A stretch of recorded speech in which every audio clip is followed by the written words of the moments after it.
Indiana Fever hold off Dallas Wings comeback. Get the win with Caitlin Clark sidelined. Dallas with Caitlin Clark out again.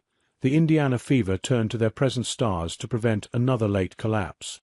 Kelsey Mitchell scored 32 points with 7 assists, and Aaliyah Boston scored 21 as the Fever outlasted the Dallas Wings 94-86 at American Airlines Center. Natasha Howard's 15 points and 13 rebounds included multiple clutch baskets after the Wings took their first lead with under 5:30 to play.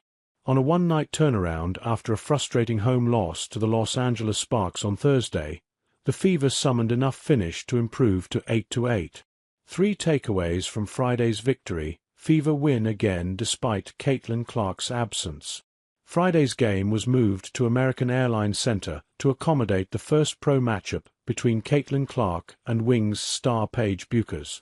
Dallas set a franchise record by selling out the 20,000-seat arena.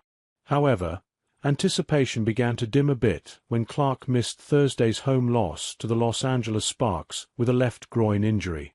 Coach Steph White classified her star guard as day-to-day, but the Fever ruled her out for Friday about 5.5 hours prior to tip-off. The Fever improved to 3-4 this season without Clark. White said Clark remains day-to-day.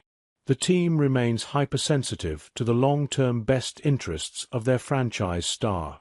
The Fever next play Tuesday at Minnesota in the Commissioner's Cup Championship, then return to Indy for a 5-game home stand.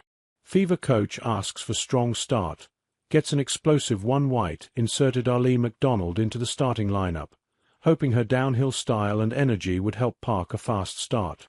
Mission accomplished.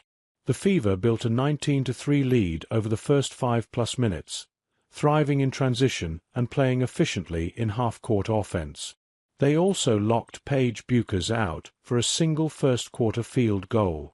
The entire Wings team went without one for a 5-minute, 17-second stretch of the opening period. Meanwhile, the Fever made 76% of their shots from the field in the first quarter, helping the lead swell to 23 at one point. They kept that field goal clip going well into the second quarter. Fever bend again, eventually break, but find their fix. White went into halftime fuming though. A sloppy end to the second quarter led to a buzzer-beating deep 3 by Bueckers. What had been a 23-point lead was only 13 at intermission. With 5:27 left in the third quarter, a basket and one free throw by former Fever forward Nolisa Smith cut the deficit to 3, 62-59. Boston and Mitchell combined for 8 points and 2 assists over the next few minutes to push the lead back to 9. But Smith's late offensive rebound set up a Zy James floater in the final seconds.